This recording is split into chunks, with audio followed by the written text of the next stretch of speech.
Hello बच्चों, क्या हाल चाल। बढ़िया है आप सभी लोग। चलिए तो स्वागत है आप सभी लोगों का आपके अपने यूट्यूब चैनल विजडम क्लासेस के ऑफिशियल यूट्यूब चैनल पर। बच्चों, क्लास 10th की मैथ्स हम लोग पढ़ रहे हैं और क्लास 10th की मैथ हमने इसके पहले की क्लास में हम लोगों ने सेकंड चैप्टर यानी जो पॉलिनोमियल है उसको कंप्लीट किया था। आज की क्लास में हम लोग एक नए चैप्टर की शुरुआत कर रहे हैं और जो चैप्टर नंबर 3 है हमारा, चैप्टर नंबर 3 क्या है बच्चों? Pair of linear equation in two variable. Pair of linear equation in two variable. आज की क्लास में हम लोग एकदम बेसिक तरीके से, बेसिक से लेते हुए एडवांस तक इस बात को समझेंगे कि pair of linear equation in two variable होता क्या है और इस पर क्वेश्चंस कैसे पूछे जाते हैं और कैसे क्वेश्चंस को हम लोग सॉल्व आसानी से कर सकते हैं। ठीक है, तो अगर आप चैनल पर नए हैं तो प्लीज चैनल को सब्सक्राइब करके रखिएगा ताकि आने वाली वीडियो आपको मिलती रहे और आप मेरे साथ अपने सिलेबस को भी कंप्लीट कर सकें। चलिए तो समझते हैं pair of linear equation in two variable क्या होता है। ठीक ना, आइए।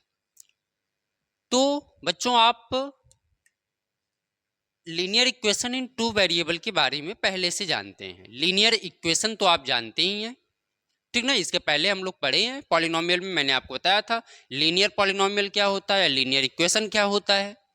वेरिएबल भी आप समझते हैं, वेरिएबल क्या होता है। एक्स वाई जेड जिनकी वैल्यू फिक्स नहीं होती है उनको हम वेरिएबल बोलते हैं। पेयर, पेयर का मतलब जोड़ा। बच्चों, एक साथ दो इक्वेशन अगर हो जाए तो उसे हम लोग बोलते हैं पेयर ऑफ लीनियर इक्वेशन। चलिए, कहने का मतलब है बच्चों कि वेरिएबल क्या है। तो सबसे पहले तो हम ये समझते हैं कि वेरिएबल क्या होता है बच्चों, एक्स और वाई। मान लीजिए हमने वेरिएबल लिया, कह रहा है कि टू वेरिएबल, तो हमने दो वेरिएबल ले लिया, एक वेरिएबल एक्स है हमारे पास और दूसरा वेरिएबल क्या है, वाई है। ठीक है, कह रहा है इक्वेशन। अब इक्वेशन क्या होता है, यानी कैसा, एक ऐसी वैल्यू जिसमें क्या लगी हो, आपकी इक्वल की साइन लगी हो। यानी कि अगर इक्वल की साइन हम यहां पे लगा दें तो ये किसको रिप्रेजेंट करेगा, इक्वेशन को रिप्रेजेंट करेगा। तो लीनियर, लीनियर का मतलब जिसकी हाईएस्ट पावर क्या होती है, वन होती है, या जिसकी हाईएस्ट डिग्री क्या होती है, वन होती है। यानी जो वेरिएबल हैं उन वेरिएबल की जो हाईएस्ट डिग्री होती है बच्चों वो क्या होनी चाहिए, वन होनी चाहिए। अगर हाईएस्ट डिग्री इनकी क्या है, वन है, हाईएस्ट डिग्री क्या है, वन है, तो इसे हम लोग क्या कहेंगे, लीनियर इक्वेशन कहेंगे। ठीक है, अब इसके इक्वल जीरो भी लिख सकते हैं, कोई दिक्कत नहीं है। पेयर, पेयर को अभी मैं कुछ देर के लिए पेंडिंग रखता हूं, पहले आप linear equation in two variable समझिए। ठीक है, तो an equation is the form of a x plus b y plus c. An equation is the form of a x plus b y plus c equal to zero, where a b and c क्या है बच्चों, real number हैं। A B C क्या है, real number है। मतलब A B C की कोई एक फिक्स वैल्यू होगी, 1 2 3 4 5 से कुछ भी हो सकता है। ठीक ना, चलिए एक्स और वाई क्या दिख रहे हैं आपको, वेरिएबल दिख रहे हैं। इनकी पावर कितनी दिख रही है, एक दिख रही है। तो जब इनकी पावर एक है और दो वेरिएबल आपको दिख रहे हैं, एक वेरिएबल एक्स है और दूसरा क्या है, वाई है, तो जब दो वेरिएबल है तो इसको हम क्या बोल सकते हैं, इस इक्वेशन को linear equation in two variable बोला जा सकता है। याद रखिएगा, कभी भी a not equal to zero, a not equal to zero and b not equal to zero, यानी कि ए और बी जो हैं ये टर्म आपके जीरो नहीं होने चाहिए। क्यों बच्चों, क्योंकि अगर सपोज करो ये दोनों टर्म जीरो हो गया, मैंने ऐसे लिख दिया 3x plus 4y plus 7 equal to zero, तो ये किसको रिप्रेजेंट कर रहा है, एक लीनियर इक्वेशन को रिप्रेजेंट कर रहा है, टू वेरिएबल को। ठीक ना, लेकिन आप सोचो अगर ये जीरो हो जाए, 0x plus 0y plus 7 equal to zero, तो ये तो जीरो हो गया, तो क्या बचा 7। तो ये क्या एक इक्वेशन को रिप्रेजेंट कर रहा है, नहीं कर रहा है, क्योंकि linear equation in two variable में कंडीशन क्या है? कंडीशन ये है कि उसमें दो वेरिएबल होने चाहिए। कितने वेरिएबल्स होने चाहिए? टू वेरिएबल्स होने चाहिए, और उनकी पावर कितनी होनी चाहिए? 1 होनी चाहिए। तभी जाके वो किसको रिप्रेजेंट करेगा? Linear equation in two variable को रिप्रेजेंट करेगा। ठीक है, चलिए सर, अब देखिए, अगर मान लीजिए ये 0 हो गया तो ये कांस्टेंट टर्म हो गया। क्या हो गया? कांस्टेंट टर्म हो गया, इसमें वेरिएबल नहीं है। इसलिए याद रखिएगा कि कभी भी लीनियर इक्वेशन में ए और बी जो फर्स्ट और सेकंड टर्म है, यानी एक्स और वाई के जो टर्म है बच्चों, वो 0 नहीं होंगे। यानी ये हमेशा कोई ना कोई आपकी एक फिक्स वैल्यू होगी। ठीक, चले, तो हमने समझ लिया कि linear equation in two variable होता क्या है। तो जो इसका स्टैंडर्ड फॉर्म होता है वो a x plus b y plus c equal to 0 होता है। A x plus b y plus c equal to क्या होता है? 0 होता है। अब हम बात करते हैं pair of linear equation in two variable का। पेयर का मतलब हो गया जोड़ा, यानी एक साथ दो इक्वेशन को लिख दो। एक साथ कितने इक्वेशन को लिख दो? दो इक्वेशन को। सपोज करो मैंने एक इक्वेशन लिखा a1x plus b1y plus c1 equal to 0। मैंने क्या लिखा? a1x plus b1y plus c1 equal to 0। एक इक्वेशन हमारा ये हो गया। दूसरा हो गया a2x plus b2y plus c2 equal to 0। ये दो इक्वेशन हो गए। तो अब इन्हीं इक्वेशन को आप क्या बोलेंगे बच्चों? Pair of linear equation in two variable. आप देखिए दो वेरिएबल एक्स और वाई आपको दिख रहे हैं। पेयर मतलब जोड़े में, एक पहला इक्वेशन हो गया और ये दूसरा इक्वेशन हो गया। तो pair of linear equation in two variable जो होता है, अगर एक साथ हम दो लीनियर इक्वेशन को लिखते हैं तो क्या कहलाता है आपका? Pair of linear equation in two variable कहलाता है। ठीक, बात समझ में आ रही है? चलिए, इतनी बात समझ में आ रही है? चलिए, pair of linear equation in two variable जो बच्चों होता है, या फिर जो लीनियर इक्वेशन हमारे होते हैं, ये किसको रिप्रेजेंट करते हैं? एक स्ट्रेट लाइन को रिप्रेजेंट करते हैं। किसको रिप्रेजेंट करते हैं? एक स्ट्रेट लाइन को। यानी ये लीनियर इक्वेशन क्या होता है? पेयर ऑफ लीनियर इक्वेशन जो होता है बच्चों, वह क्या करता है? एक स्ट्रेट लाइन को रिप्रेजेंट करता है। तो ये भी एक स्ट्रेट लाइन को रिप्रेजेंट करेगा, मान लीजिए L1, और ये भी एक स्ट्रेट लाइन को रिप्रेजेंट करेगा, मान लीजिए L2 को। ठीक है, L1 एंड L2 को, दोनों कैसी लाइन होगी? सीधी रेखा होंगी। ठीक है, स्ट्रेट लाइन को रिप्रेजेंट करते हैं। चलिए, अब देखिए क्या समझते हैं हम लोग। अब जो आपका pair of linear equation in two variable होता है, ये तो आपने समझ लिया कि इसमें दो वेरिएबल होंगे और उनकी जो पावर होगी वो हाईएस्ट पावर क्या होगी, या हाईएस्ट डिग्री क्या होगी? 1 होगी। उसी को आप क्या बोलते हैं? Pair of linear equation in two variable बोला जाता है। ठीक, किसी कोई समस्या यहां तक? बताइए, नहीं है? चलिए, अब बच्चों हम समझते हैं कि अगर pair of linear equation in two variable है, ठीक है, तो इनके सॉल्यूशन कैसे निकाले जा सकते हैं, या फिर इनको सॉल्व कैसे किया जाता है। सबसे पहले बच्चों, चलो बच्चों, तो अब हम समझते हैं ग्राफिकल मेथड से किसी भी लीनियर इक्वेशन को कैसे सॉल्व किया जाता है।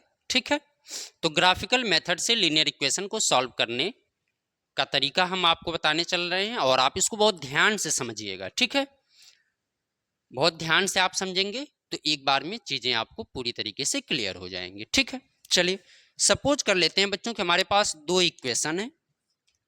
एक लीनियर इक्वेशन है पेयर में। सपोज करिए एक इक्वेशन है हमारे पास a1x plus b1y plus c1 equal to 0। दूसरा इक्वेशन है बच्चों a2x plus b2y plus c2 equal to 0। हमारे पास ये दो इक्वेशन है। ठीक है, एक a1x plus b1y plus c1 और दूसरा a2x plus b2y plus c2 equal to 0। आप सबको पता है a1 b1 और c1 क्या है? रियल नंबर हैं। उसी तरह a2 b2 और c2 भी आपके क्या हैं?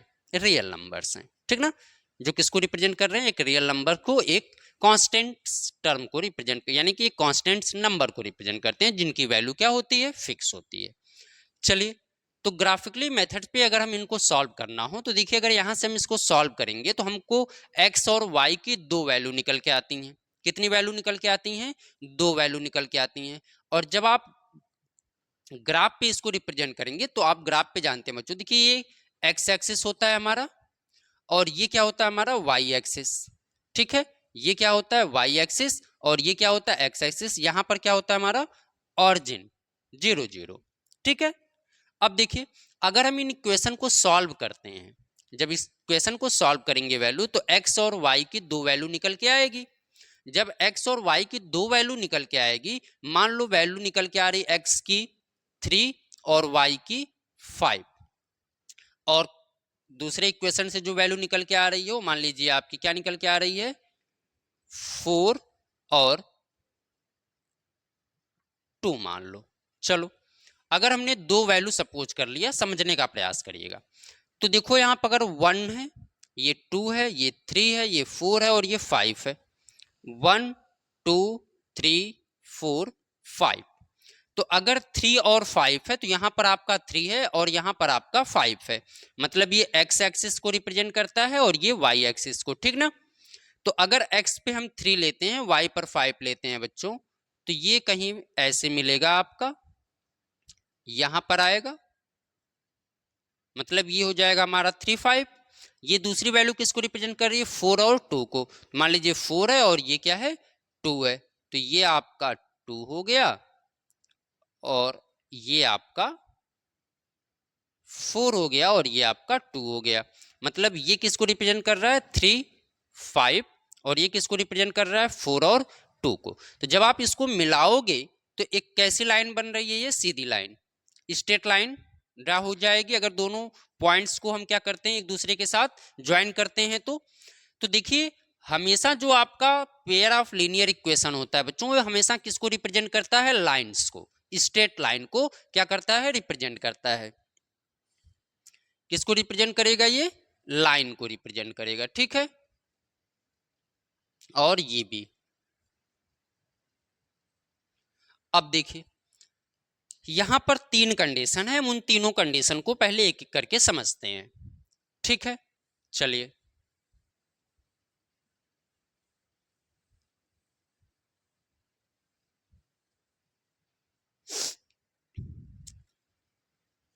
पहली कंडीशन क्या है उसको समझते हैं।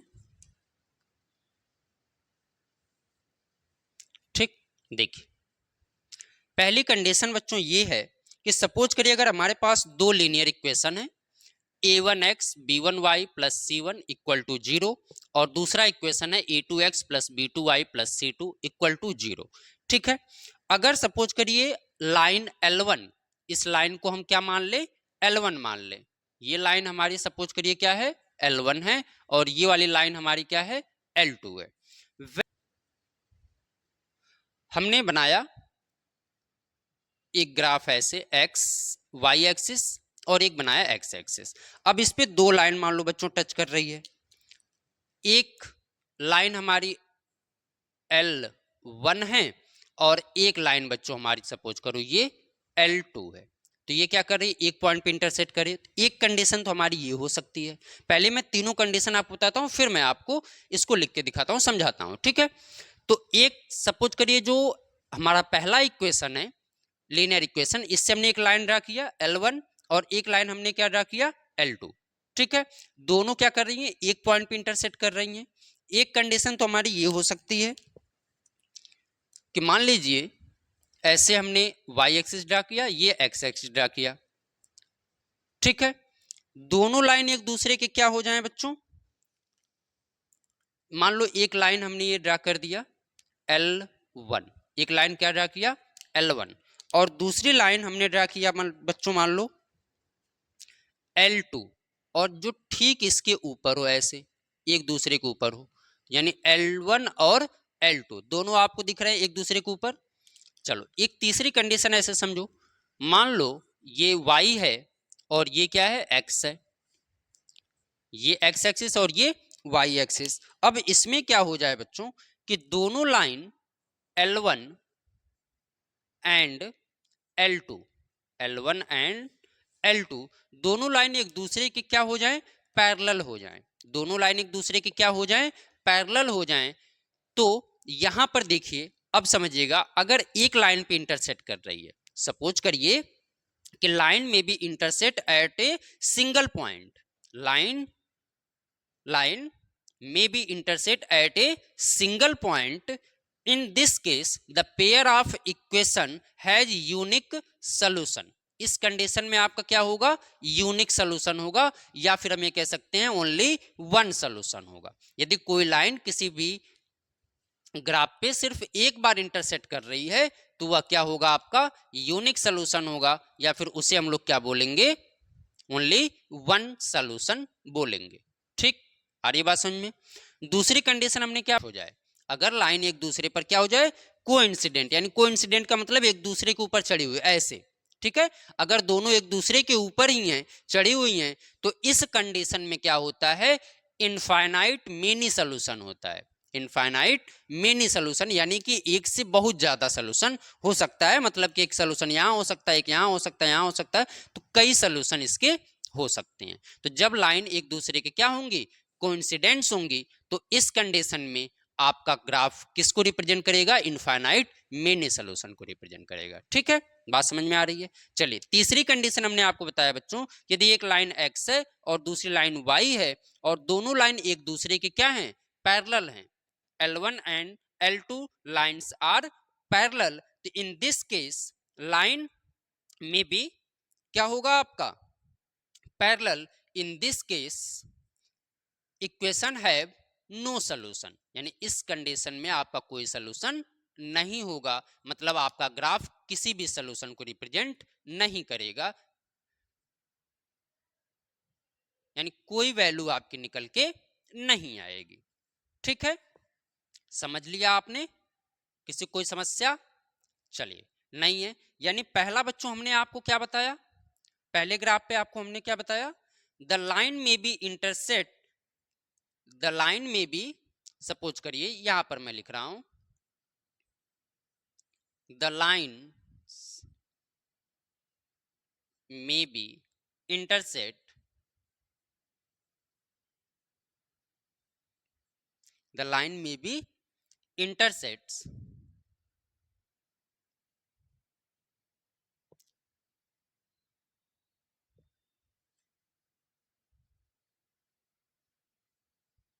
ठीक है, the line may be intersect a single point, at a single point, in this case, in this case कितने सोल्यूशन अभी मैंने आपको बताया, बताइए, in this case the pair of equation, the pair of equation, the pair of equation has unique solution।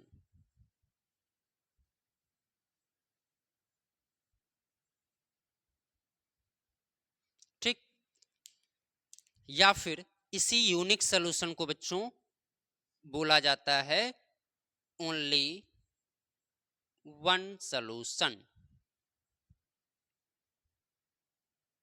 मतलब पहली बात तो हमने समझ लिया, यदि कोई सॉरी, दो लाइंस अगर किसी भी ग्राफ पे सिर्फ वन टाइम इंटरसेक्ट करती हैं, एक बार इंटरसेक्ट करती हैं, तो उस कंडीशन में आपका सोल्यूशन क्या होगा, यूनिक सोल्यूशन होगा और सिर्फ एक सोल्यूशन मिलेगा।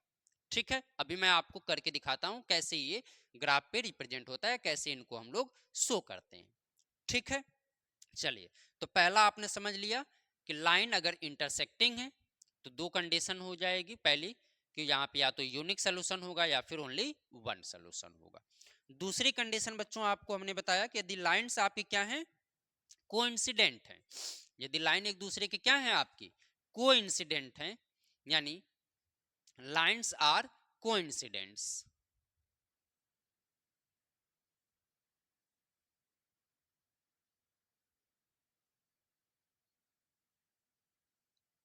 लाइन क्या है आपकी, कोइंसिडेंट्स हैं। कोइंसिडेंट्स का मतलब बच्चों क्या हो गया, एक दूसरे के ऊपर, यानी ऐसे एक दूसरे के ऊपर हो जाएं तो इन्हें हम क्या बोलेंगे, कोइंसिडेंट बोलेंगे।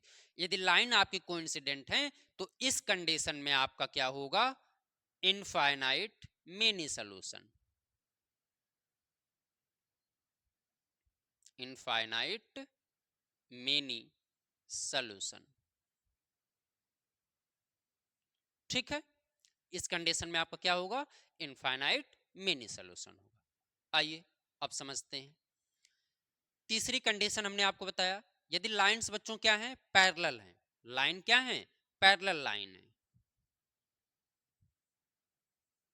पैरेलल लाइंस हैं, पैरेलल लाइंस हैं। तो इस कंडीशन में देखो कहीं पे मिल रही हैं क्या, नहीं मिल रही हैं, और जब मिल ही नहीं रही हैं तो सोल्यूशन नहीं होगा, और इस कंडीशन में आपका क्या होगा, नो सोल्यूशन।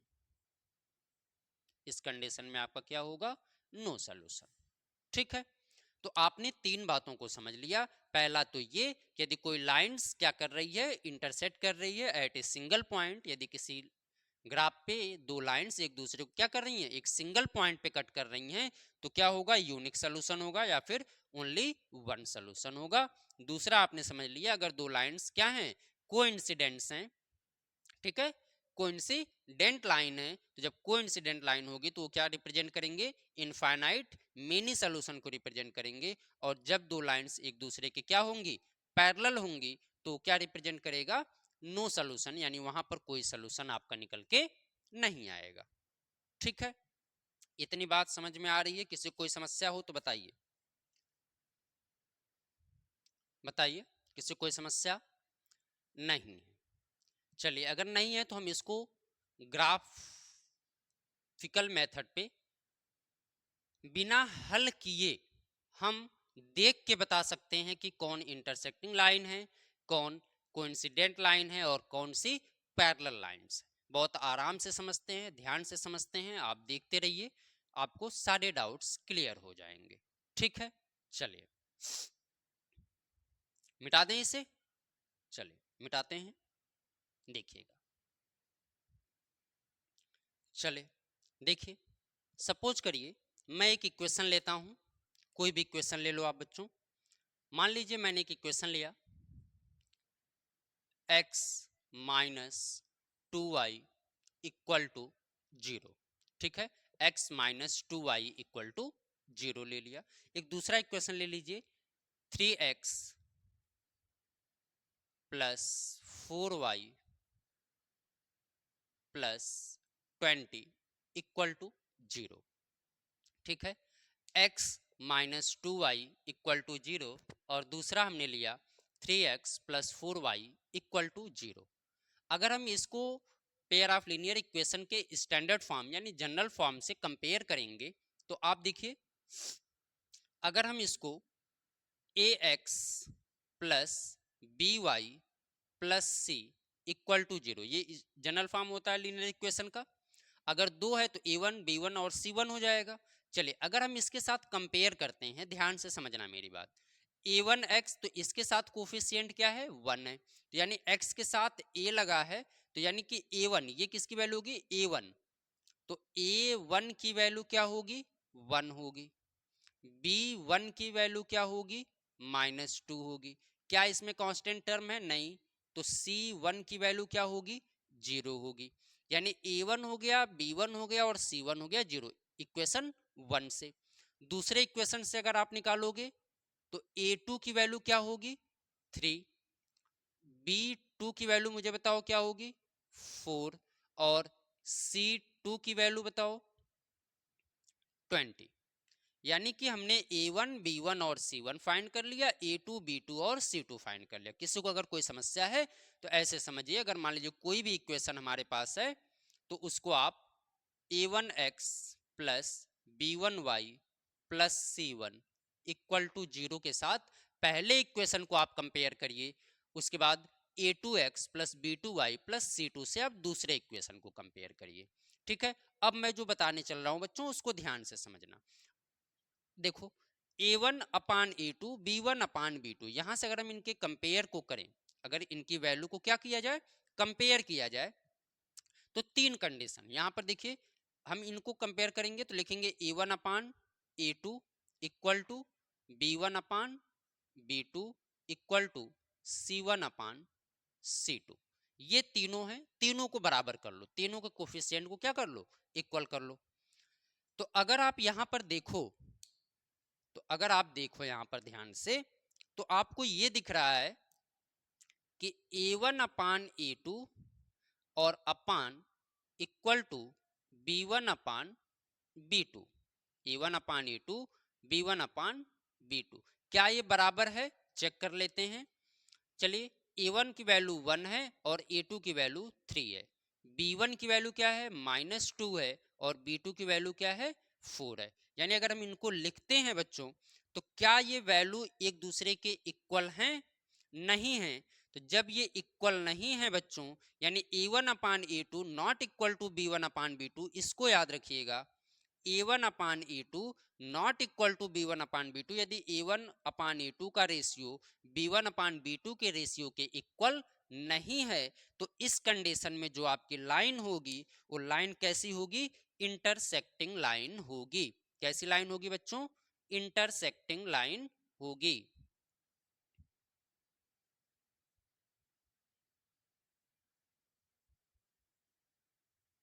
कैसी लाइन होगी, इंटरसेक्टिंग लाइन होगी। ठीक, ये तो आपने समझ लिया कि अगर दो इक्वेशन हमको दिए गए हैं और उन दो इक्वेशन में अगर A1 अपान A2 का रेशियो B1 अपान B2 के रेशियो के इक्वल नहीं आ रहा है, तो उस कंडीशन में लाइन कैसी होगी, इंटरसेक्टिंग लाइन होगी। और अभी मैंने आपको बताया कि जब लाइन आपकी इंटरसेक्टिंग होगी, तो उस कंडीशन में हमारा क्या होगा, यूनिक सोल्यूशन होगा। क्या होगा, यूनिक सोल्यूशन होगा। ठीक, चलिए अब दूसरे को समझते हैं। ठीक है, दूसरा कोई भी ग्राफ ले लो।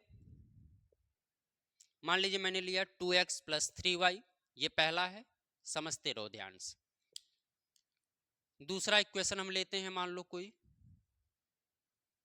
2x plus 3y plus 9 equal to 0। हमने क्या लिया, 2x plus 3y plus 9 equal to 0। और दूसरा हमने ले लिया 4x plus 6y plus 18 equal to 0। हमने दो इक्वेशन ले लिया बच्चों, लीनियर इक्वेशन। एक तो ले लिया 2x plus 3y plus 9 equal to 0, और दूसरा ले लिया 4x plus 6y plus 18 equal to 0। अब देखो यहां पर अगर आप A1 A2 A1 की वैल्यू आप निकालोगे, तो A1 की वैल्यू आप बोलोगे सर 2 आएगी, B1 की वैल्यू निकालोगे तो क्या आएगी, 3 आएगी, और C1 की वैल्यू निकालोगे तो 9 आएगी। A2 की वैल्यू आप निकालोगे 4, B2 की वैल्यू 6, और C2 की वैल्यू क्या आएगी, 18 आएगी। ठीक है, चलिए तीनों को इक्वल कर लो। A1 upon A2 equal to B1 upon B2 equal to C1 upon C2। ठीक है, अब देखिए क्या ये तीनों बराबर हैं, क्या ये तीनों बराबर हैं। 2 upon 4 equal to 3 upon 6 equal to 9 upon 18। अगर आप इसको सिंप्लीफाई करते हैं बच्चों, तो 2 2 जा 4, 3 2 जा 6, 9 2 जा 18, तो आपको क्या मिलेगा, 1/2। यहाँ पे भी 1/2 और यहाँ पर भी 1/2। तो क्या ये दोनों लीनियर इक्वेशन जो आपको दिए गए हैं, इनके जो कोफिशिएंट हैं, इनके रेशियो क्या आपको इक्वल मिल रहे हैं। A1 upon A2, B1 upon B2, C1 upon C2, तीनों के रेशियो इक्वल हैं। अगर तीनों के रेशियो आपके इक्वल हैं, तो इस कंडीशन में बच्चों आपकी लाइन क्या होगी, कोइंसिडेंट लाइन होती है। कैसी लाइन होती है, कोइंसिडेंट लाइन होती है। तो याद रखिएगा कि अगर तीनों के रेशियो आपको इक्वल दिख जाएं, तीनों के रेशियो आपको क्या दिख जाएं, इक्वल दिख जाए, जैसा कि यहाँ पर मैंने आपको दिखाया है, अगर तीनों के रेशियो आपको इक्वल दिख रहे हैं, तो इस कंडीशन में आपकी लाइन क्या होगी, कोइंसिडेंट लाइन होगी। कैसी लाइन होगी? कोइंसिडेंट लाइन होगी।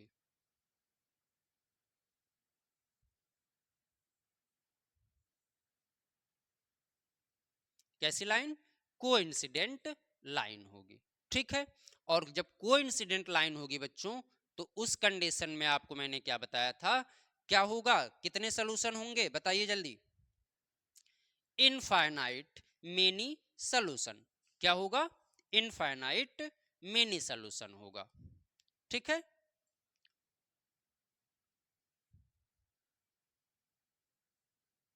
इनफाइनाइट मेनी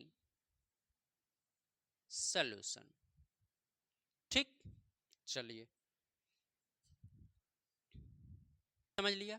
पहला, अगर a1 upon a2 not equal to b1 upon b2 है, तो लाइन क्या होगी? इंटरसेक्टिंग लाइन होगी, और सोल्यूशन क्या होगा? यूनिक सोल्यूशन होगा। दूसरा हमने समझ लिया कि अगर a1 upon a2 b1 upon b2 c1 upon c2 तीनों की वैल्यू इक्वल आपको मिल रही है, तो इस कंडीशन में लाइन क्या होगी? कोइंसिडेंट लाइन होगी, और इनफाइनाइट मेनी सोल्यूशन होगा। अब हमको समझना है एक और तीसरा, उसको हम लोग समझ लेते हैं।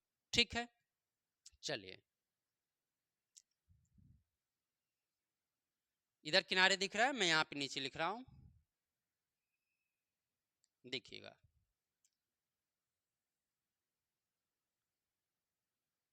ठीक बच्चों, चलो देखो, अगर सपोज करो हमारे पास एक पेयर ऑफ लीनियर इक्वेशन कुछ ऐसा दे दिया जाए, 2x plus 3y plus 8 equal to 0। ये तीसरी कंडीशन में बता रहा हूं, दिख रहा है इधर? किसी को कोई समस्या तो नहीं है ना किनारे? ठीक है, दिख रहा है, समझिएगा। दूसरा है 4x plus 6y plus 7 equal to 0। हमने दो पेयर ऑफ लीनियर इक्वेशन लिया बच्चों। a1 की वैल्यू बताओ मुझे। a1 की वैल्यू सर 2 होगी, b1 की वैल्यू 3 होगी, और c1 की वैल्यू 8 होगी। b1 की वैल्यू सॉरी a2 की वैल्यू कंपेयर करेंगे दूसरे वाले से, तो 4a b2 की वैल्यू क्या होगी? 6, और c2 की वैल्यू क्या होगी? 7 होगी। मतलब a1 b1 और c1 हमने निकाल लिया, a2 b2 और c2 निकाल लिया। ठीक है, अब समझिए, अगर हम तीनों को इक्वल करें, a1 upon a2 equal to b1 upon b2 equal to c1 upon c2, तो वैल्यू रखो, सबकी वैल्यू को पुटअप करो, तो 2/4 इक्वल टू 3/6 इक्वल टू 8/7। तो आप कहेंगे 2 2 जा 4, 3 2 जा 6, और ये सिंप्लीफाई नहीं होगा, मतलब ये आ गया 1/2, 1/2 और 8/7। तो आपको क्या दिख रहा है कि a1/a2 b1/b2 इक्वल है, मतलब कि a1/a2 b1/b2 ये तो इक्वल है, लेकिन ये इक्वल नहीं है। यानी a1/a2 इक्वल टू b1/b2 तो है, बट c1/c2 इक्वल नहीं है। यानी a1/a2 equal to b1/b2 not equal to c1/c2। तो जब बच्चों पहला और दूसरा रेशियो आपका इक्वल लिखे, तीसरा आपको इक्वल ना दिखे, तो इस कंडीशन में आपका वैल्यू क्या हो जाएगी बच्चों? बताइए, इस कंडीशन में आपका क्या हो जाएगा?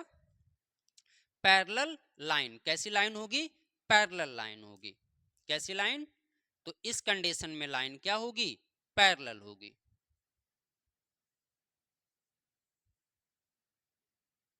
पैरेलल लाइंस होगी, और जब पैरेलल लाइंस होगी बच्चों, तो नो सॉल्यूशन। पैरेलल लाइन होगी तो आपका कोई सॉल्यूशन नहीं होगा। ठीक है,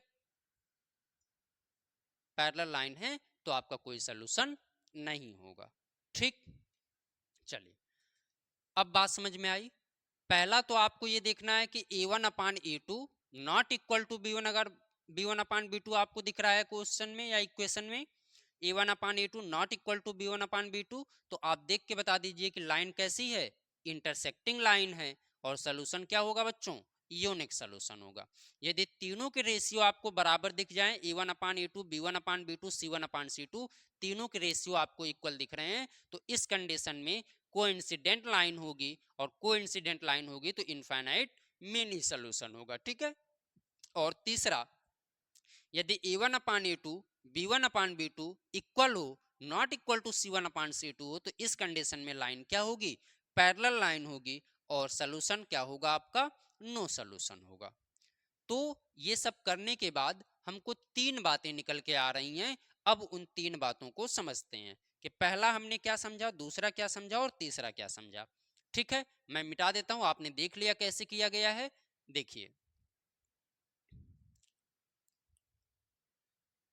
तो पहला आपने समझा कि A1/A2 not equal to B1/B2। यदि A1/A2 not equal to B1/B2 बच्चों मिल गया, तो C1/C2 को देखने की जरूरत नहीं है, और इस कंडीशन में आपकी लाइन क्या होगी, इंटरसेक्टिंग लाइन होगी। कैसी लाइन होगी, इंटरसेक्टिंग लाइंस होगी, जो मैंने आपको बताया। और इंटरसेक्टिंग लाइन है बच्चों, तो क्या होगा, यूनिक सॉल्यूशन होता है।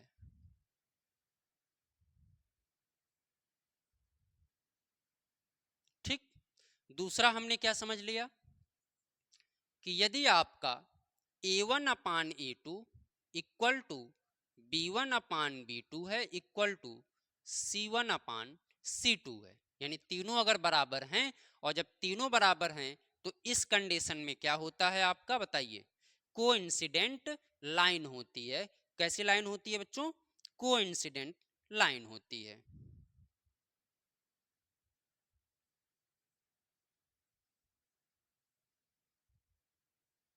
और जब कोइंसिडेंट लाइन होती है तो इनफाइनाइट मेनी सोल्यूशन होता है। Infinite many solution. ठीक है। चलिए, तीसरी कंडीशन हमने क्या समझा, यदि आपका A1/A2 इक्वल है B1/B2 but not equal to C1/C2 है, तो इस कंडीशन में आपकी लाइन क्या होती है, पैरेलल लाइन होती है। पैरेलल लाइंस होती हैं, और जब पैरेलल लाइंस होती हैं तो इस कंडीशन में आपका कोई सलूशन नहीं होता है। ठीक, यानी जब पैरेलल लाइंस होगी तो कोई सलूशन आपका नहीं होगा। ठीक है, तो ये हमने तीन बात समझा। अब यहां पर मैंने फिर से क्यों लिखा है, इसके पीछे रीजन ये है कि देखो बच्चों, अगर किसी भी लीनियर इक्वेशन को, पेयर ऑफ लीनियर इक्वेशन को सॉल्व करने पे यदि आपको एक भी वैल्यू मिल जाए, चलिए, तो ये तो हमने समझ लिया कि then A1/A2 not equal to B1/B2 is line intersecting line, and A1/A2 equal to B1/B2 equal to C1/C2, then coincident line and infinite many solution होगा। ठीक है, then A1/A2 equal to B1/B2 not equal to C1/C2, this condition parallel lines and no solution. ठीक है। अब यहां पर बच्चों हमने आपको एक चीज और बताना है, उसको भी ध्यान से रखिएगा।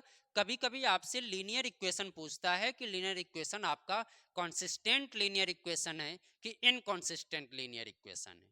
क्या पूछता है, कॉन्सिस्टेंट लीनियर इक्वेशन है कि इनकॉन्सिस्टेंट लीनियर इक्वेशन है। तो उस कंडीशन में बस आप इतना याद रखो कि यदि आपके लीनियर इक्वेशन को सॉल्व करने पे आपको एक भी सोल्यूशन मिल जाए, अगर एक सोल्यूशन मिल जा रहा है, तो उस कंडीशन में आपका लीनियर इक्वेशन क्या होगा, कॉन्सिस्टेंट लीनियर इक्वेशन होगा। यानी जैसा आपको पहला दिख रहा है, क्या है, यूनिक सोल्यूशन, यानी ओनली वन सोल्यूशन होता है।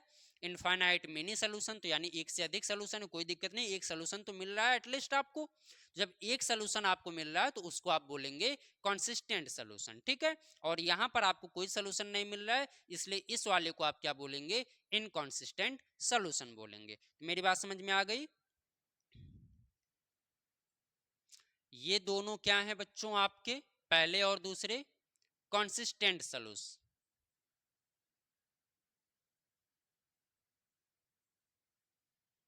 क्या है आपके, कॉन्सिस्टेंट ऑफ लीनियर इक्वेशन।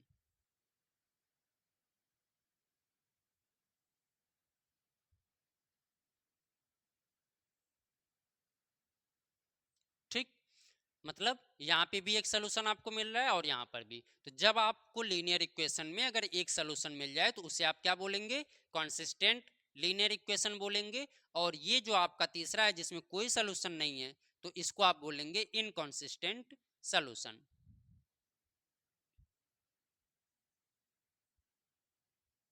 इस इनकॉन्सिस्टेंट ऑफ लीनियर इक्वेशन। ठीक है,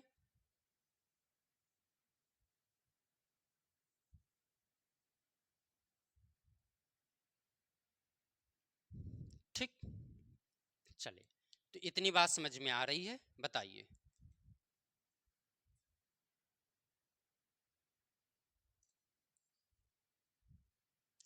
मतलब हमने ये समझ लिया कि अगर हमको सॉल्व करने पे इंटरसेक्टिंग लाइन है तो उस कंडीशन में a1/a2 not equal to b1/b2 होगा।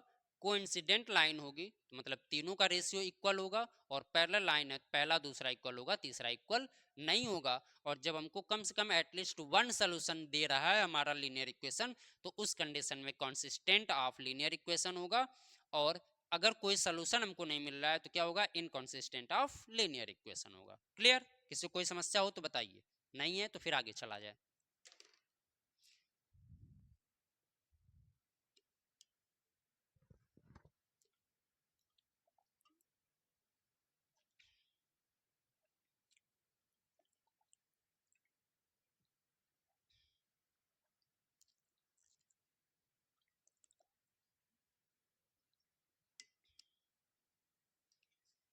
चलो बच्चों, अब हम लोग एक एग्जाम्पल के थ्रू समझते हैं कि जो हमारा अब तक हमने समझा है कि यदि कोई आपका pair of linear equation intersecting line है तो क्या होगा, ओनली वन सोल्यूशन देगा। एक पॉइंट पे कट करेगा तो वही उसका सोल्यूशन हो जाएगा। अगर कोइंसिडेंट है आपका तो इनफाइनाइट मिनी सोल्यूशन देगा। यदि आपका क्या है, सपोज करिए पैरेलल है तो नो सोल्यूशन देगा। एक एग्जांपल के थ्रू समझते हैं कि कैसे होगा। ठीक है, सपोज करिए मैंने एक लीनियर इक्वेशन लिया, x plus 3y equal to 6। Example लेते हैं x plus 3y equal to 6। And दूसरा इक्वेशन लेते हैं बच्चों 2x minus 3y equal to 12। 2x minus 3y equal to 12। ठीक, चलिए इसको ग्राफ पे कैसे रिप्रेजेंट करेंगे बच्चों, हमको ग्राफ पे इसको शो करना है और ग्राफ से ही हमको इसकी वैल्यू को निकालना है। चलिए, तो बाई इक्वेशन फर्स्ट, सबसे पहले हम इक्वेशन 1 से देखते हैं।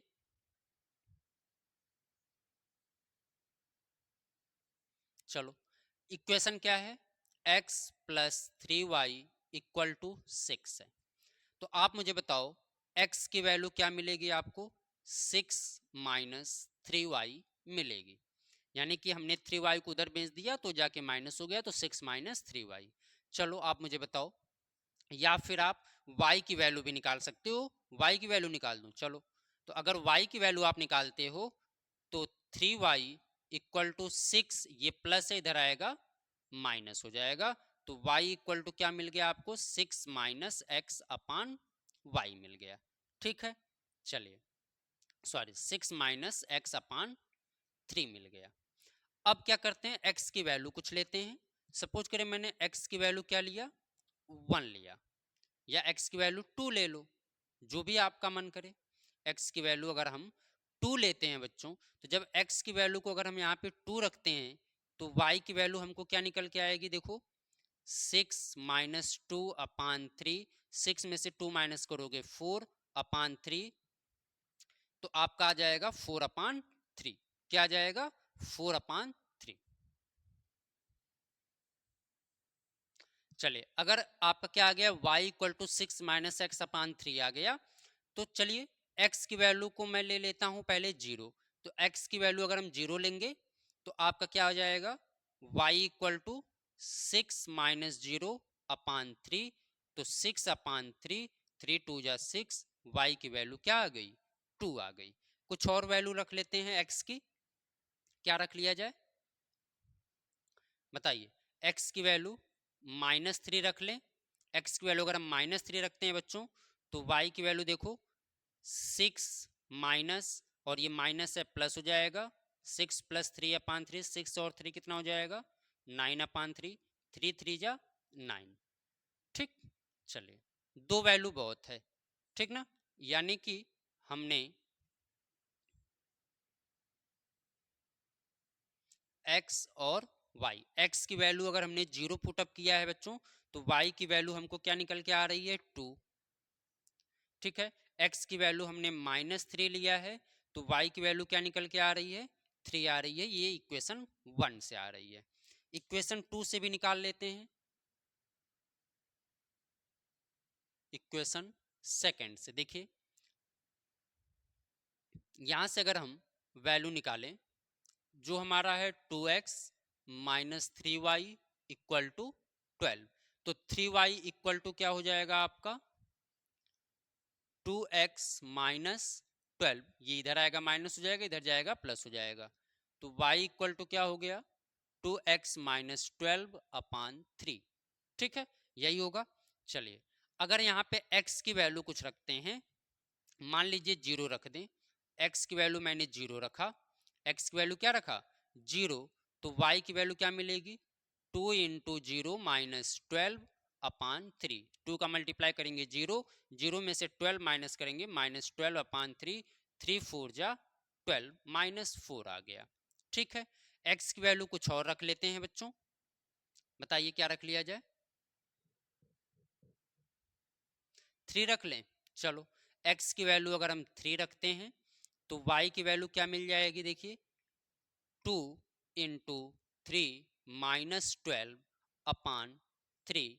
जब आप इसको सॉल्व करेंगे, 3 2 जा 6, -12/3, 6 -12 करेंगे, -6/3, 3 2 जा 6, -2 आ गया। मतलब आपको यहां से वैल्यू क्या निकल के आ रही है? देखो x और y, x की वैल्यू हमने 0 पुटअप किया है इक्वेशन में, तो y की वैल्यू क्या निकल के आ गई? -4 आ गई। अगर x की वैल्यू को हमने 3 पुटअप किया है, तो y की वैल्यू क्या निकल के आ गई? -2 आ गई। ठीक ना। तो ये हमको दो इक्वेशन मिल गए, यानी कि ये हमको वैल्यू मिल गई और वो वैल्यू मिल, दोनों वैल्यू को हम क्या करते हैं बच्चों? ग्राफ पे आइए रिप्रेजेंट करते हैं। ये सपोज करो हमारा x एक्सिस है, ये हमारा क्या है? y एक्सिस है। ठीक ना। चलिए तो दोनों को हम यहाँ पर, आप सबको पता है ऑरिजिन होता है। चलो ये 1 हो गया, ये 2 हो गया, ये 3 हो गया, और ये 4 हो गया, ये 5 हो गया। ठीक, इधर की वैल्यू लेफ्ट साइड में क्या होती है? -1, -2, -3, -4, -5, 1 2 3 4 5, -1, -2, -3, -4, -5 हो गया। ठीक है, चलिए पहले हम इक्वेशन 1 की वैल्यू को वहां पर शो करते हैं।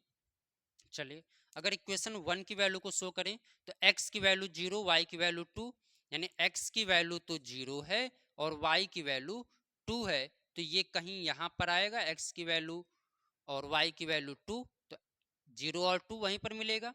x की वैल्यू -3 और y की वैल्यू +3, तो x की वैल्यू -3 यहां पर आ जाओ इस साइड, और y की वैल्यू ये +3, यानी इनको अगर हम मिलाएं बच्चों, तो ये आपका कुछ ऐसे मिलेगा यहां पर।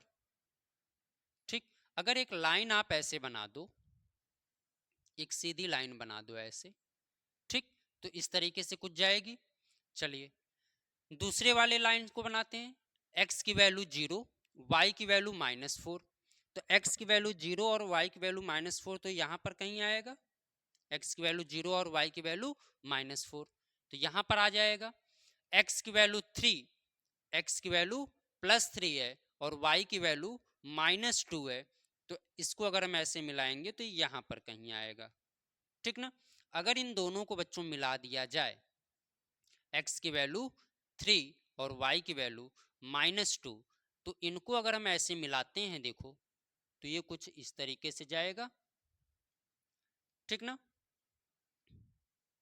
कुछ इस तरीके से आपको मिलेगा, ठीक। तो अब ये जो लाइन है बच्चों, थोड़ा से टेढ़ा हो रहा है क्योंकि ग्राफ पे हम मान के तो बना नहीं रहे हैं, इसलिए थोड़ा से ध्यान दीजिएगा।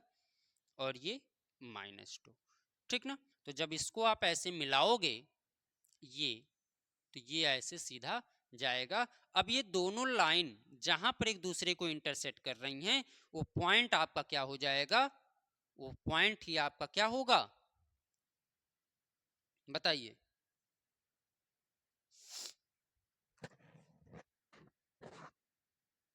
वो पॉइंट ही आपका क्या होगा, जहां पर लाइन एक दूसरे को इंटरसेक्ट कर रही है, वो पॉइंट आपका सोल्यूशन होगा, ठीक है। चलो बच्चों, ये तो हमने एक ग्राफ पे करने की कोशिश किया, लेकिन आज की क्लास हम लोगों की जो थी वो एक इंट्रोडक्शन क्लास थी। हमने पहले समझ लिया कि linear equation in two variable क्या होता है, जिसमें दो वेरिएबल होते हैं। लीनियर इक्वेशन यानी डिग्री 1 होनी चाहिए, पेयर में होना चाहिए। उसके बाद हमने ये समझा कि ये इंटरसेक्टिंग कब होगी, पैरेलल कब होगी, कोइंसिडेंट कब होगी, कॉन्सिस्टेंट कब होता है, इनकॉन्सिस्टेंट कब होता है, इनको पहचानेंगे कैसे कि ये इंटरसेक्टिंग लाइन है, कि पैरेलल लाइन है, कि कोइंसिडेंट लाइन है। ये सारी चीज़ें हमने बहुत ही आसान और बहुत ही सरल चीज़ों के आधार पर हमने समझने का प्रयास किया है। अब कल की क्लास में बच्चों जब हम मिलेंगे तो इन पे न्यूमेरिकल को सॉल्व करेंगे, यानी कि जो भी क्वेश्चंस इसमें दिए होंगे एनसीईआरटी में, चाहे और भी जो आपके इंपॉर्टेंट क्वेश्चन है जो आपसे पूछे जा सकते हैं, उन सभी क्वेश्चंस को सॉल्व करने का प्रयास किया जाएगा, ठीक है। तब तक इसको आप पढ़िए, मिलते हैं कल की क्लास में। तब तक के लिए मस्त रहिए, आप लोग पढ़ते रहिए।